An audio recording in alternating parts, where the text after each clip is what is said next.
Yo, friends. So, I've been asked to do a quick tutorial on how to create a coffee stencil. So, what's a coffee stencil?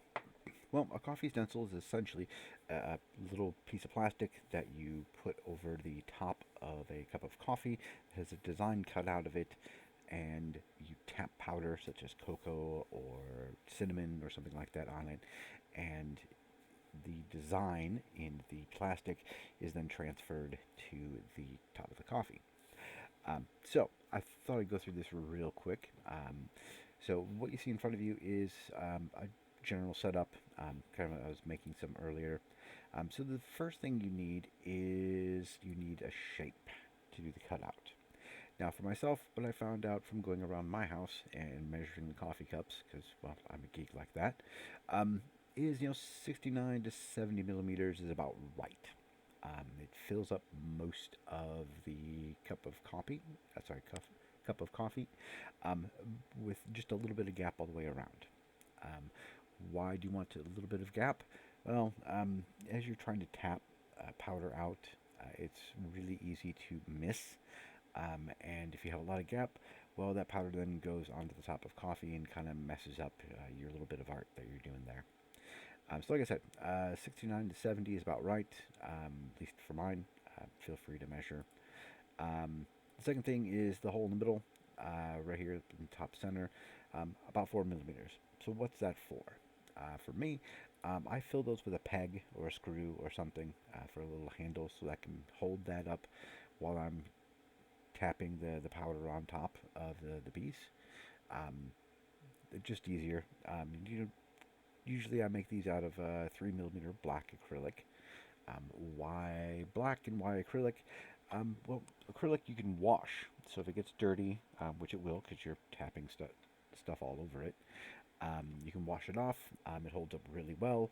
And the black, well, you can also, besides the design cutout that you're going to go with, let's say we're going to grab this little heart right here um, and put that there. You could engrave stuff around it to make it look a little fancy. Um, so here, one thing I also do is I make sure I group these two shapes together because invariably if I forget, I'll go like this and I'll end up leaving one of the circles behind. So, um, really easy. So we have the cutout on one layer here in Lightburn, and then we have the design that we want to cut out on a second layer, and we'll cut that first, and we'll cut the second one, well, the outline second, and this is a pretty easy one. You can do a selection and do things like vertical centering as well as horizontal centering, so everything gets right in the middle, and that's really good. So like I said, very, very simple design for something like that. For something like this, um, what we're going to do is we're going to use the trace feature. So what trace does is it makes a little outline around the shapes that it sees there. There on your screen, your artwork, if you could zoom in real close, you see these pink lines. That's the line that's going to make. You can also fade out the image to kind of make it a little more obvious. See how it's all kind of going there. You can adjust your threshold up and down to get a little bit closer. If you're just not liking it, you want to get a little something more like here. Look at that. We don't want that. It's just connected up. So we want that channel to be open as much as we can. And when we're happy with it, we say OK. Doesn't look like we did anything, but we really did. If we grab here in the middle and drag, there we go. We've got our outline. So it's going to move this guy out of the way so we can talk about this. By default, when you do a trace, everything is grouped together. Um, and this, you see, we've got all of our various little shapes that we're going to cut out, which is good. What's not so good is the narrow gap in between each of the shapes. And those are going to get even smaller when we go and we shrink this down. Notice I have the proportion lock, so I'll shrink this down proportionately. And when we look really close, these get really, really small. So why does that matter? It matters because if you use your laser and it's a wide cut, See, it's going to cut here, and then it's going to cut here, and what can happen is this entire area can get wiped out, which is then merges this shape with this one, and that's not really something you want. So there's a couple ways you can do this. You can do this as a whole, or you can do this individually. So I'll first show you how to do this as a whole. We've got our everything selected, it's all grouped together, so then we do tools and offset shape. So this right here is a measurement in millimeters on mine. It's how far in to do the line. So I'm going to have it offset. You can also set it to the outside or the inside. So since we want to make things smaller, we want the inside. So I told you, make it 1 millimeter smaller. It looks like it's a lot. Let's do 0.25. That's easier for what we're trying to do. So if we zoom in here, the line that is still moving around is the original, and the inside line is the offset. So you see it did reduce it quite a bit. And if you hit delete, it gets rid of it. So now you'll notice we have a much larger gap here and in between all of these pieces.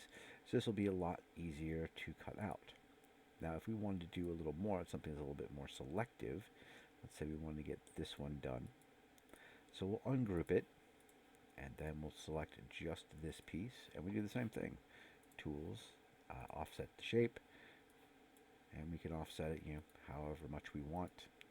Okay, and then delete the original, and now we've got an even bigger gap, and our swan's head here is a lot smaller. Easy peasy, right?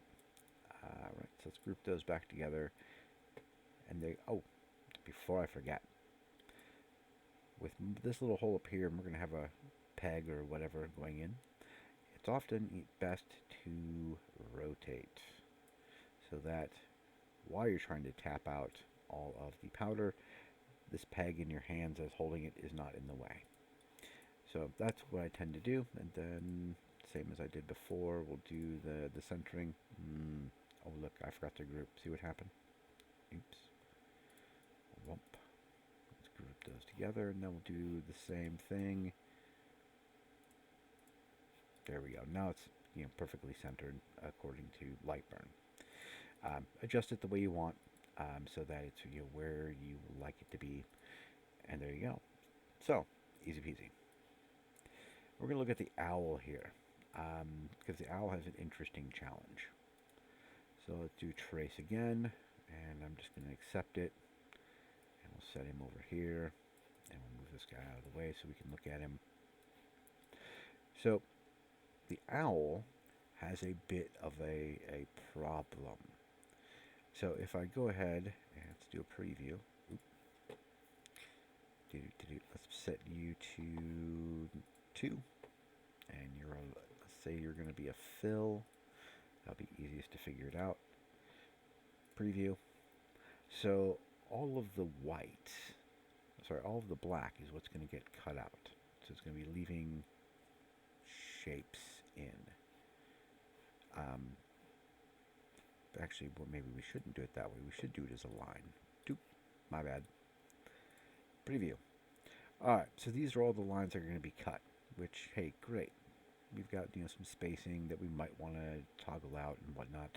But the real trick here is this outline right here. See, if we go ahead and we cut this, let me ungroup it. If we cut this outline, preview, that's what you're going to get. That's your stencil. Because this is the most outer cut there is, and everything else, even if you cut it out, well, this outline here kills off your whole thing. So for this guy, what we need to do is we actually need to get rid of that.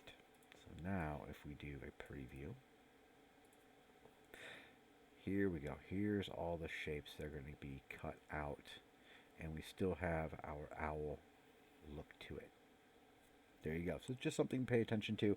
I've definitely made the mistake and forgot to look at that, and ended up with just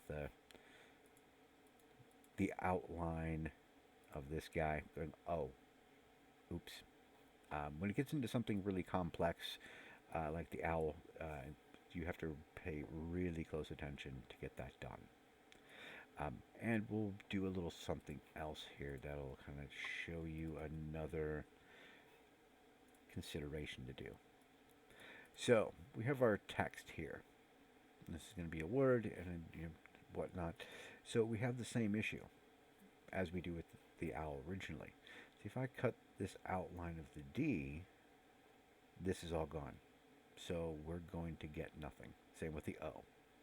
We'll get the outside, but the inside will have disappeared. So there's a couple different ways you can fix this up to get it taken care of. Since this is a font, right now we have to make a conversion.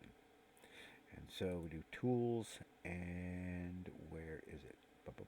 Actually, it is. Sorry, trying to remember where this went off to.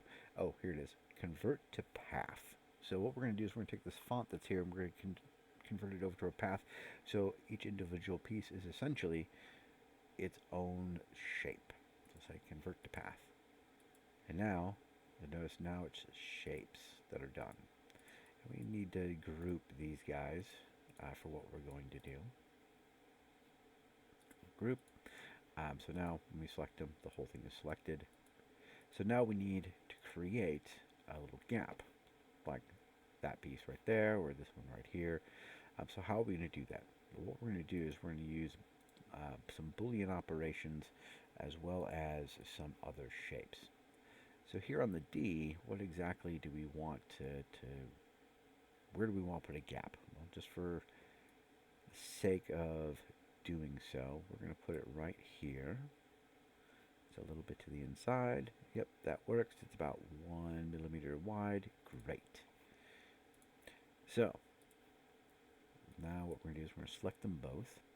We're going to Tools, and I'm going to show you Boolean Assistant, if you don't know what that is. The reason I do Boolean Assistant is because it'll show you the different ways that it can work. So we say union. It has now created a new shape that is the exact same as if both of the two shapes were melted together. Intersection leaves behind only where the two shapes intersected. Subtract A from B. A is the first one you select, B is the second. So that will be the shape or shapes that are left. And then B from A is the opposite. So clearly, in this situation, A from B is what we want, because we've created a gap, and now there's here and here. And if we cut out both of these, we still get something that is more or less like a D. Right? Right. So we can do the same thing here with the O. Boop. And we can go ahead and group these two together. Oh, good, they are already grouped. And we can even say, let's do a vertical center here. Make sure these guys are all right where we want them. And we can walk back through the same thing. Tools, Boolean Assistant. Nope. Yep, there we go. And there it is. So now we are ready to go ahead and cut this out.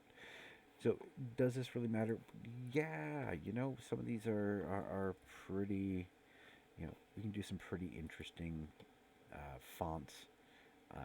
And we want to do something cool and nifty, and it's all closed up. So we're going to go through and see how they corrected it right there. Where did you go? But you get the idea. They have different ways of doing it. Like here, you can open this up, and these really skinny points. It's really important for when you're doing stencils to make sure you have a way to keep the centers in. And so that's it, friends. That's all there is to making a coffee stencil and some of the things to look out for. I hope you enjoyed the video. Please feel free to ask any questions, and we'll kind of go from there. Take care.